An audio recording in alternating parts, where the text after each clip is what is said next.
Goku's new transformation in the new Dragon Ball Super anime? Well, this theory is based on the promotional poster that was released for this new adaptation of the anime, in which we see Goku with a very curious aura, something different from what we're used to. This immediately makes us question what exactly this new power is about. Why is this aura different? Could it be that, with this new version that promises to be the most definitive way to watch the Super anime, we'll get yet another brand new transformation? Well guys, that's exactly what we're going to talk about right now.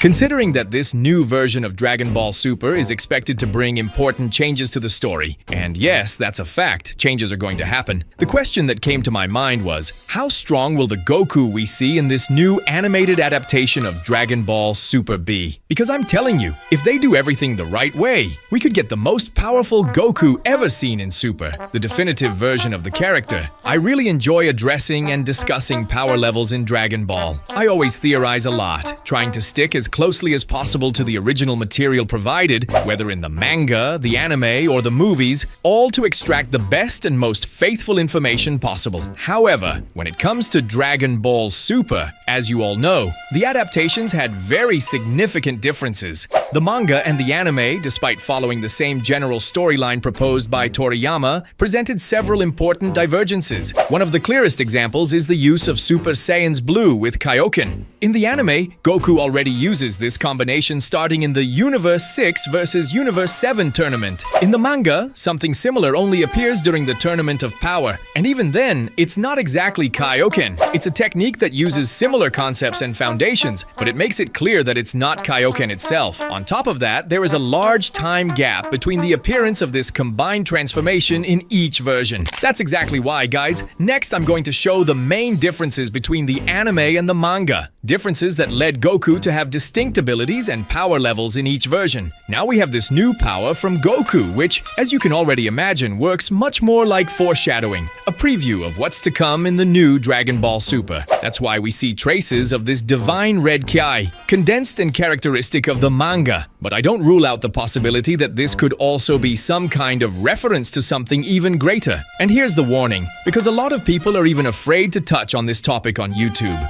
the so-called state beyond God. Yes, there is a chance, small but real, that this concept might finally appear in a properly adapted way for the first time, refining ideas that Toriyama once had in the past but ended up discarding. And honestly, it wouldn't be a bad idea. You know how it is when you take an interesting concept and don't abandon it, like what happened after the resurrection of Frieza saga. Perhaps they could show that Goku in base form is one thing with normal Ki, but with divine Ki he becomes something completely different. And of course, stronger, though not to the point of containing all the power of Super Saiyan God within himself, as that old promotional material for the Beerus movie seemed to suggest. Well then, it would be a wasted opportunity if they didn't take advantage of this. This could be the true turning point of the story from now on. Not yet. To be honest, I'm not sure I need that to beat you, Frieza. During the Champa tournament, we saw some very interesting battles. Everything indicated that Universe 7 would win with extreme ease. After all, we had Super Saiyan God in play. However, with the arrival of the true exterminator, Hit, the situation changed completely. Hit was able to defeat Vegeta in his Super Saiyan Blue form, pushing Universe 7 against the ropes. It was only with Goku's arrival that the Purple Assassin's time skip could finally be countered. But the way this happens depends on the version. In the anime, Goku, after training in the hyperbolic time chamber, successfully manages to combine King Kai's technique with Super Saiyan Blue. This version of Goku bet everything on raw power and, thanks to the massive boost in speed, managed to anticipate Hit's time skip. It's simply an epic moment. Watching that fight while the opening plays in the background is something glorious, hard to surpass. In the manga, however, Goku takes a more strategic and, let's say, more realistic path. He switches between Super Saiyan God to move, and Super Saiyan Blue to attack and defend. A brilliant move, worthy of a true martial arts master, and something we unfortunately never saw animated. It was so effective that Vegeta himself ended up copying that strategy later on. At this point, it's clear that the anime version of Goku reaches a much higher level of raw power than his manga counterpart, since using Super Saiyan Blue with Kaioken is practically stacking power on top of power. That's why it will be extremely interesting to see what they do in the new Super remake. Will they keep Blue Kaioken, or will they remove it completely? Personally, I would find a combination of both approaches incredible. If Toei misses the chance to present this in an epic and coherent way, it will be a huge waste. Ideally, they should focus on the switching strategy without completely discarding Kaioken. Maybe Goku could use it as a final trump card against Hit, something closer to what we saw in the manga during the Tournament of Power, a technique similar to Kaioken, based on its principles, but without absurd exaggerations like the X10 multiplier, which many fans didn't like.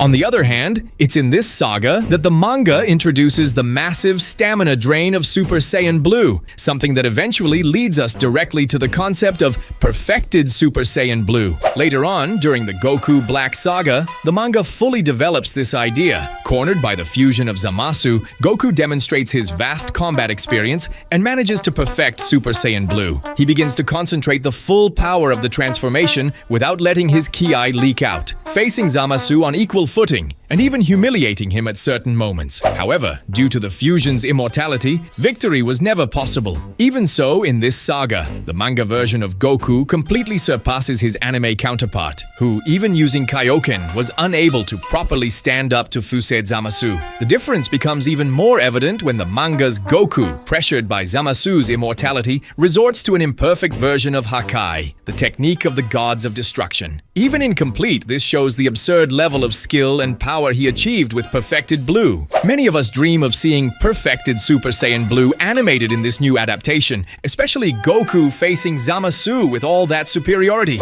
At this point, it wouldn't make much sense to mix the two versions, since the manga's Goku is clearly superior in this phase.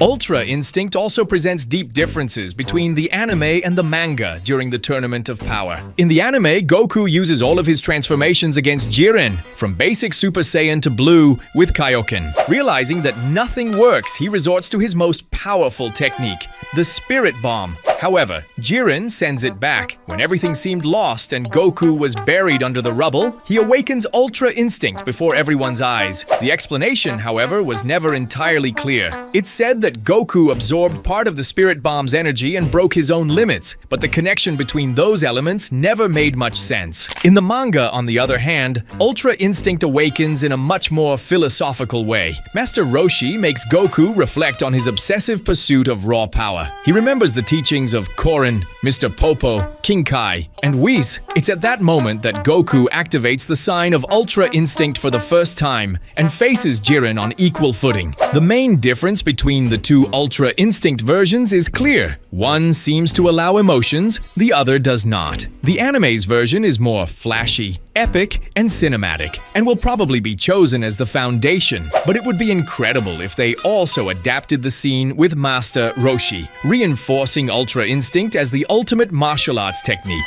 In other words, I don't want them to eliminate either version, I want them to combine them.